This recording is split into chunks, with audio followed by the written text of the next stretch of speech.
please subscribe and don't forget to press the bell icon to get notified whenever we upload a new video. Punjab के जालंधर में बीती रात उस समय हड़कंप मच गया जब पुलिस कंट्रोल रूम को एक शॉपिंग मॉल में संदिग्धों के घुसने के बारे में फोन कॉल आई। इसके बाद आनन फानन में पुलिस के आला अधिकारियों ने सेना और अर्धसैनिक बल से मदद मांगी। कुछ ही देर में हथियारों से लैस सुरक्षा बल के जवानों ने जालंधर के नामी JLD मॉल को घेर लिया।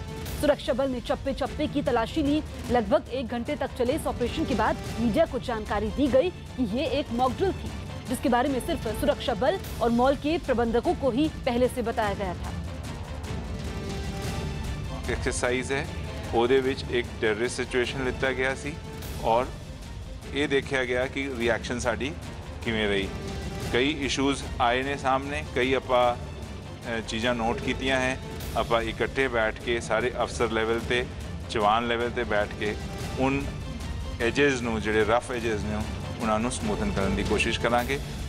यहाँ पर एक मॉक ड्रिल चलाई गई थी पंजाब पुलिस के द्वारा और CRPF के द्वारा, आर्मी के द्वारा, कि अगर भविष्य में अगर कोई आतंकवादी गतिविधि होती है तो उस दौरान सुरक्षा के कड़े इंतजाम किस तरीके से किए जाएंगे, किस तरीके से उस मूवमेंट को संभाला जाएगा, और जिसके चलते ये मॉक ड्रिल सफल रही।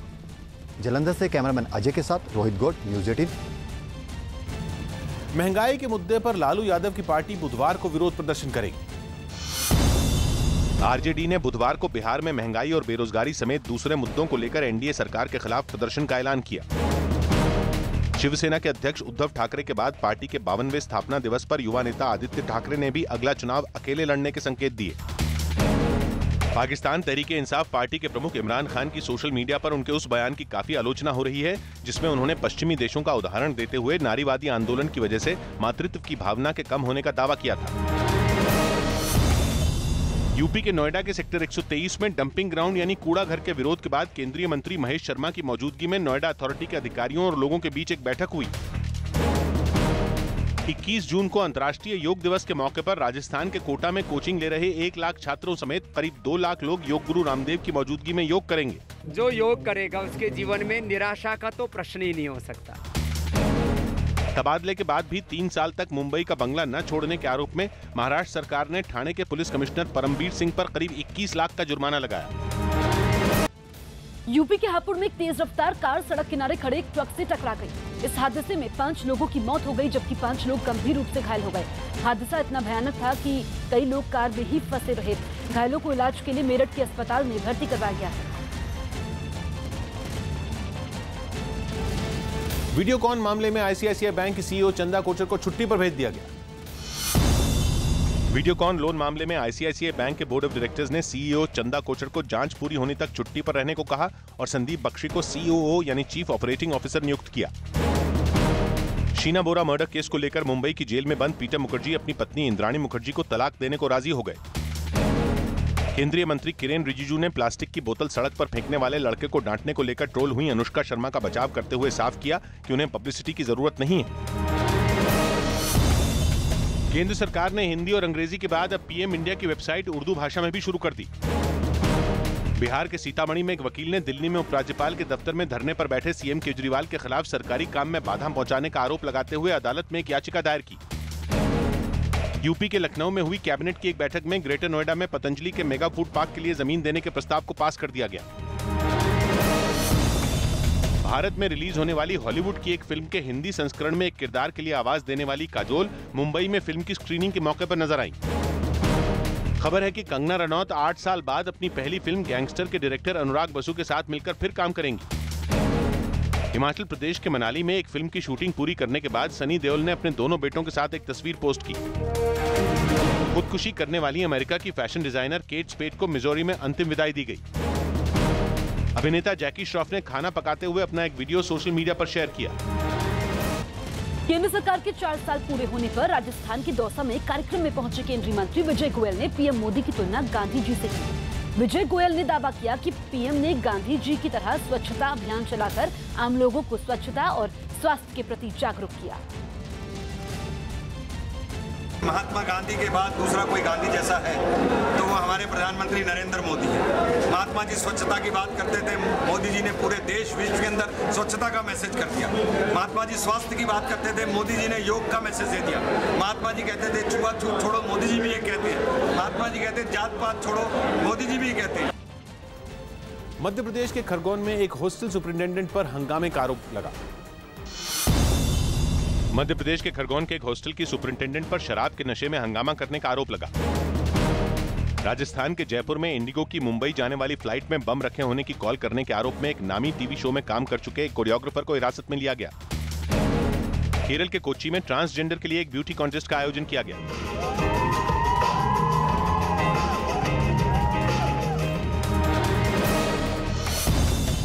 बीजेपी के वरिष्ठ नेता लालकृष्ण आडवाणी के सहयोगी रह चुके सुधींद्र कुलकर्णी ने पाकिस्तान और चीन के साथ विवाद सुलझाने में पीएम मोदी को नाकाम बताते हुए कांग्रेस अध्यक्ष राहुल गांधी को भविष्य में प्रधानमंत्री के तौर पर देखने की इच्छा जताई। अपने 2 दिन के छत्तीसगढ़ दौरे पर पहुंचे आरएसएस प्रमुख मोहन भागवत ने रायपुर में आयोजित एक कार्यक्रम में SC/ST समुदाय की बेहतरी के लिए लोगों से चर्चा की। 2019 लोकसभा चुनाव के लिए जेडीयू और बीजेपी में सीटों के बंटवारे को लेकर चल रही खींचतान के बीच 8 जुलाई को दिल्ली में जनता दल यूनाइटेड की राष्ट्रीय कार्यकारिणी की बैठक होगी। मोहम्मद शमी और अंबाती रायडू के यो-यो टेस्ट में फेल होने के बाद बीसीसीआई ने किरकिरी से बचने के लिए फिटनेस टेस्ट के बाद ही टीम इंडिया के लिए खिलाड़ियों का चयन करने का फैसला लिया। दिल्ली की गर्मी के बीच वीरेंद्र सहवाग ने सोशल मीडिया पर एक वीडियो शेयर किया जिसमें एक आदमी नल से निकल रहे गर्म पानी से परेशान है। हालांकि ये साफ नहीं ये तस्वीर किस जगह की है।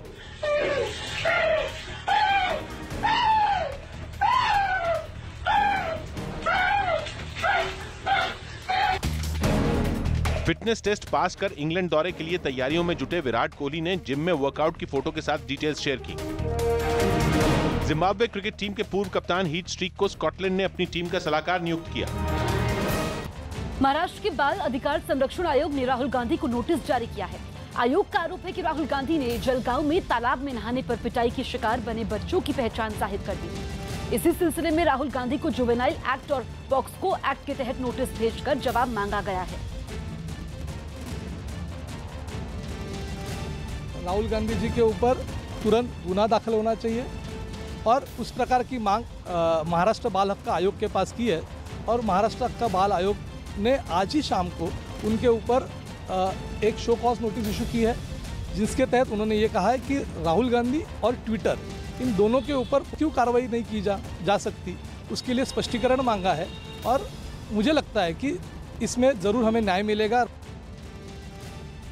ये गुनाह दाखिल करने के लिए उनका जो मत है वो मत मांगने के लिए हमने उनको समय दिया है और उसके अगर वास्तव में उसी कानून का अगर जो भी वायलेशन हो ध्यान में आता है उन पर कार्रवाई की जाएगी, उन पर गुनाह दाखिल किया जाएगा। रूस में चल रहे वर्ल्ड कप फुटबॉल के लीग मैच के समय जापान ने कोलंबिया को 2-1 से हरा दिया। सेनेगल ने पोलैंड को 2-1 से हराया जबकि रूस ने मिस्र को 3-1 से हराया।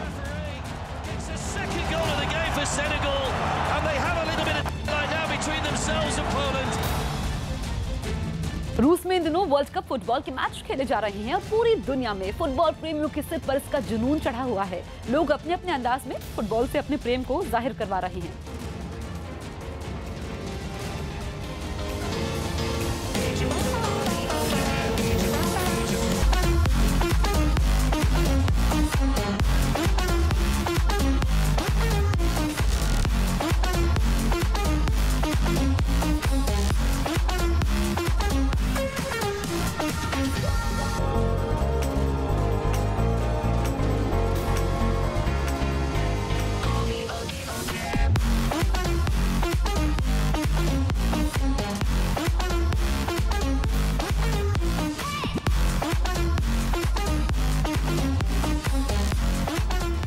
ब्रेक के बाद भी जारी रहेगी आज की ताजा खबर।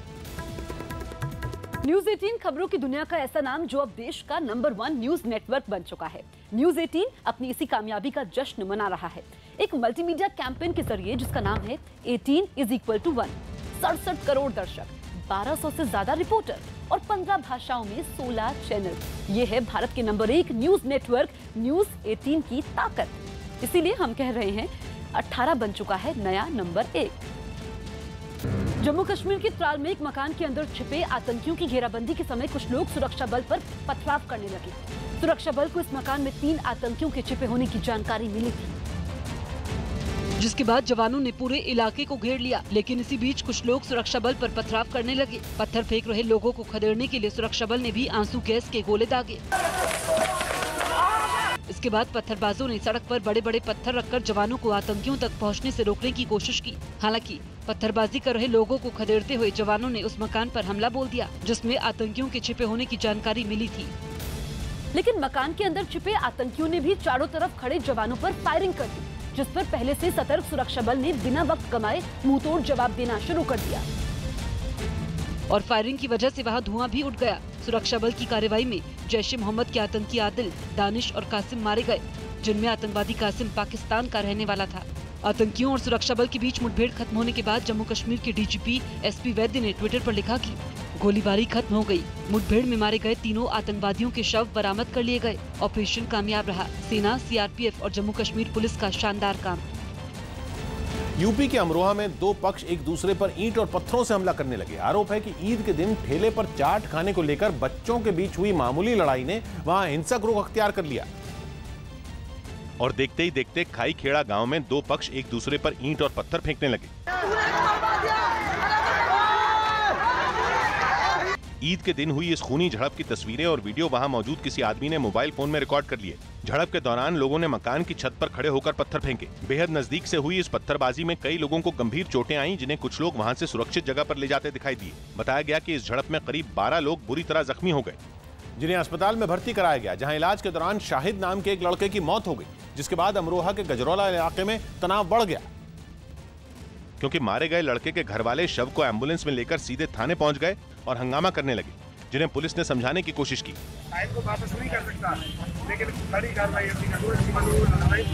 लेकिन गुस्साए लोगों पर पुलिस के इस दिलासे का कोई असर नहीं पड़ा और वो आरोपियों पर धारा 302 के तहत कार्रवाई की मांग करने लगे। इसके बाद पुलिस ने किसी तरह उन्हें समझा बुझाकर शांत कराया, जिसके बाद वो शव लेकर वहां से चले गए। मुकदमा पंजीकृत किया गया और 5 लोग इसमें गिरफ्तार किए गए। पुलिस ने इस झड़प में 5 लोगों को गिरफ्तार किया और बाकी आरोपियों की तलाश में जुट गई। शिष्य का बलात्कार करने के आरोपी दाती महाराज दोपहर के करीब 3 बजे दिल्ली पुलिस क्राइम ब्रांच के दफ्तर पहुंच गए। दिल्ली पुलिस ने दाती महाराज को बुधवार तक पूछताछ में शामिल होने के लिए नोटिस भेजा था और बुधवार तक की मोहलत खत्म होने से पहले ही दाती महाराज दिल्ली पुलिस के सामने हाजिर हो गए। दाती महाराज चाणक्यपुरी में दिल्ली पुलिस की क्राइम ब्रांच के इंटरस्टेट सेल के दफ्तर पहुंचे और पुलिस जाँच में सहयोग का दावा किया। पुलिस प्रशासन ने जिन सूचनाओं के लिए मुझे बुलाया, मैं उन्हें पूरी जांच में सपोर्ट करूंगा। मुझे न्यायपालिका और पुलिस प्रशासन में पूर्ण विश्वास है। दाती महाराज के खिलाफ केस दर्ज करने के बाद से ही पुलिस मामले की जांच कर रही है। दिल्ली पुलिस ने राजस्थान के पाली पहुंचकर भी दाती महाराज के आश्रम पर छापेमारी की थी, जहां न केवल दस्तावेजों की जाँच की गयी, बल्कि आश्रम में लगे CCTV कैमरों को भी जब्त किया गया। इसलिए दाती महाराज से पूछताछ के लिए दिल्ली पुलिस के अधिकारियों की तैयारी पहले से थी। जैसे ही दाती महाराज क्राइम ब्रांच के दफ्तर पहुंचे, पुलिस ने उनके सामने सवाल दागने शुरू कर दिए और दाती महाराज को पूछताछ के लिए शुक्रवार को दोबारा पेश होने को कहा। सूत्रों के मुताबिक दाती महाराज से पूछा गया कि पीड़ित लड़की ने घटना की जो तारीखें बताई हैं, उन तारीखों पर वो कहाँ थे और अगर उन तारीखों पर वो घटना वाली जगह पर मौजूद नहीं थे तो इसका क्या सबूत दे सकते हैं। पूछा गया कि पीड़ित लड़की दाती महाराज के आश्रम से कब जुड़ी। पीएम नरेंद्र मोदी रेडियो और टीवी के जरिए किसानों से जुड़ेंगे।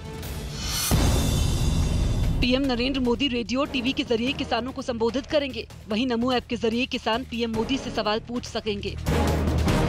महाराष्ट्र बाल आयोग ने जलगांव मामले में राहुल गांधी को पीड़ितों की पहचान जाहिर करने के आरोप में जुवेनाइल एक्ट के तहत नोटिस जारी किया। सरकार ने भारत के जेल में बंद 6 पाकिस्तानी कैदियों को रिहा किया, जिन पर कई आपराधिक मामले दर्ज थे। मुंबई समेत पूरे महाराष्ट्र में प्लास्टिक इस्तेमाल करने पर लगे 5,000 से 25,000 तक के जुर्माने को बीएमसी कम करवाने की कोशिश में जुटी। राजस्थान की बूंदी में बीजेपी कार्यकर्ताओं ने अवैध वसूली के विरोध में सड़क पर उतरकर प्रदर्शन किया। महाराष्ट्र के राज्यपाल ने सभी विश्वविद्यालय में योग दिवस मनाने के लिए आदेश जारी किया। राजस्थान हाईकोर्ट ने नाबालिग लड़की को गर्भपात करवाने की इजाजत दी। राजस्थान के उदयपुर में एक बेकाबू टैंकर के नो एंट्री में घुसने के बाद उसका टायर तेज धमाके के साथ फट गया। राजस्थान के अजमेर में चोरों ने 2 दुकानों में चोरी की, जो सीसीटीवी कैमरे में रिकॉर्ड हो गई। अमेरिका के यूएस बॉर्डर पेट्रोल ने टेक्सास के मैकेलन कस्बे में पिंजरे में बैठे लोगों और बच्चों का एक वीडियो जारी किया। इन पिंजरों में अमेरिका में गैर कानूनी तरीके से घुसने के आरोप में पकड़े गए लोगों को रखा गया, जिनमें कई बच्चे भी हैं। लेकिन उनमें बहुत से बच्चों को उनके माता पिता से अलग रखने पर आलोचना हुई तो यूएस बॉर्डर पेट्रोल ने मीडिया को घुसपैठियों के लिए बनाए गए कैंप का दौरा कराया। मीडिया को पिंजरों में बंद लोगों से बातचीत नहीं करने दी गई, लेकिन अधिकारियों ने पत्रकारों के कुछ सवालों के जवाब जरूर दिए।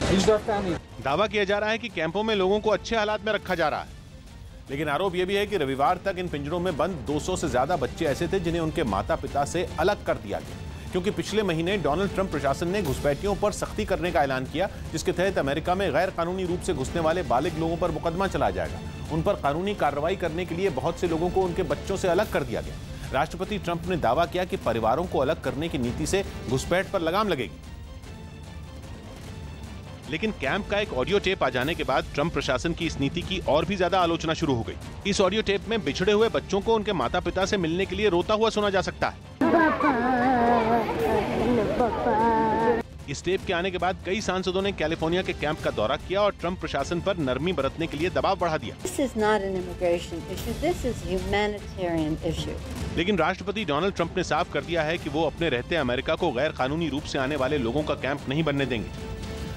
गुजरात के नवसारी जिले में सैकड़ों किसान अपने हाथों में बैनर और तख्तियां लेकर प्रदर्शन करने लगे। इन किसानों ने केंद्र सरकार की Ahmedabad Mumbai bullet train project के लिए चल रही जमीन अधिग्रहण प्रक्रिया पर सवाल उठाए और उसके विरोध में नारे लिखे बैनर और तख्तियां लेकर नवसारी के डीएम के दफ्तर पहुंचे और नारेबाजी शुरू कर दी। इसके बाद किसानों ने जिले के डीएम को बुलेट ट्रेन प्रोजेक्ट पर अपनी आपत्तियों से जुड़ा एक ज्ञापन भी सौंपा। इन लोगों ने केंद्र सरकार के इस महत्वाकांक्षी प्रोजेक्ट के लिए अपनी जमीन किसी भी कीमत पर नहीं देने का भी दावा कर दिया कि जितने भी फार्मर्स हैं कोई बुलेट ट्रेन के लिए अपनी जमीन देना नहीं चाहता है। सरकार अपनी मनगढ़ंत बातों से जमीन हड़पना चाहती है। प्रदर्शन पर उतारू किसानों ने केंद्र सरकार पर पर्यावरण की अनदेखी का भी आरोप लगाया। ये जो बुलेट ट्रेन जा रही है वो पूरे ग्रीन बेल्ट से जा रही है, वो ही हमारा विरोध है। ये ग्रीन बेल्ट को क्यों छेड़ा जा रहा है? किसानों ने एक सुर में उनकी मांगे नहीं माने जाने पर आंदोलन की भी धमकी दी। उत्तर प्रदेश की राजधानी लखनऊ में 2 बड़े होटल में लगी आग से वहां हड़कंप मच गया। चारबाग रेलवे स्टेशन के पास हुए इस भीषण हादसे में 5 लोगों की मौत हो गई और कई लोग गंभीर रूप से घायल हो गए। बताया गया कि आग पहले SSJ international bar and restaurant में लगी और फिर उसने पास के विराट इंटरनेशनल होटल को अपनी चपेट में ले लिया। दोनों इमारतों में जब आग भड़क रही थी उस समय फायर ब्रिगेड की कोई गाड़ी वहां मौजूद नहीं थी। सूचना के बाद जब फायर ब्रिगेड की गाड़ियां मौके पर पहुंची तब तक हालात काफी बिगड़ चुके थे। दोनों इमारतों का कांच गलकर नीचे बिखरा पड़ा था और वहां खड़ी कारें भी बुरी तरह जल गईं। ये उसका रिसेप्शन एरिया था जो पूरी तरीके से ध्वस्त हो चुका है और साथ ही ये जो आप देख रहे हैं बाएं और ये लिफ्ट थी जिसको आप देख रहे हैं कि पूरी तरह से ध्वस्त हो जाने के कारण जो लोग इसमें फंसे हुए थे वो बाहर नहीं निकल पाए। आग इतनी भीषण थी कि दमकल की गाड़ियों को इस पर पूरी तरह काबू पाने में कई घंटे लग गए, जो कि पुलिस के मुताबिक पहले SSJ international bar and restaurant के बेसमेंट में लगी और फिर आग ने पूरे होटल को अपनी चपेट में ले लिया। होटल के अंदर के कमरों में भी आग से बड़ा नुकसान हुआ और जब न्यूज 18 की टीम हादसे का शिकार होटल के अंदर गई तो वहां आग लगने के बाद मची अफरा तफरी के निशान देखने को मिले। ये कमरा है, यहाँ भी आप देख सकते हैं कि फिलहाल कोई नहीं है, जिसके आधार पर ये कहा जा सकता है। ये देखिए आप, अभी भी लोगों के जूते बचे हैं, जो लोग खिड़कियों से कूदकर भागे हुए थे और अपनी जान जैसे तैसे बचाई है। हादसे में बचे कुछ लोग इतनी दहशत में थे कि वो अपनी आप बीती भी नहीं सुना पा रहे थे। राहत और बचाव कार्य के दौरान कुछ लोग अंदर भी झुलसे मिले, जिनको पुलिस की टीम ने कंबल में लपेटकर बाहर निकाला और इलाज के लिए अस्पताल पहुंचाया। हालांकि हादसे के वक्त वहां मौजूद रहे लोगों का आरोप है कि जब आग लगी तब होटल का कोई कर्मचारी मदद के लिए नहीं आया। लोगों ने होटल में आग बुझाने का कोई इंतजाम नहीं होने का भी आरोप लगाया। वहीं पुलिस ने भी दावा किया कि उन्हें आग लगने की सूचना देर से मिली और मौके से होटल के कर्मचारी भी गायब मिले। इसकी वजह से राहत और बचाव कार्य और मुश्किल हो गया। करीब 35 से 40 लोग इस होटल में रात में रुके हुए। न्यूज 18 की टीम ने भी अपनी पड़ताल में होटल में ऐसी कई लापरवाही देखी जो इतने बड़े हादसे की वजह बनी। एक फायर हाइड्रेंट लगा हुआ है जो कि पूरी तरीके से सूखा हुआ है। ये अमूमन ये देखा जाता है कि जब इसको होता है, आप देख रहे हैं कि इसमें न तो कहीं पानी है न वो, ये प्राइमरी स्टेज पे अगर ये फेलियर है तो कहीं ना कहीं फायर विभाग के अधिकारी भी इसके जिम्मेदार हैं। हादसे के बाद यूपी की कैबिनेट मंत्री रीता बहुगुणा जोशी भी मौके पर पहुंची और उन्होंने हफ्ते भर के भीतर जांच रिपोर्ट मिलने पर दोषियों पर कार्रवाई का भरोसा दिया।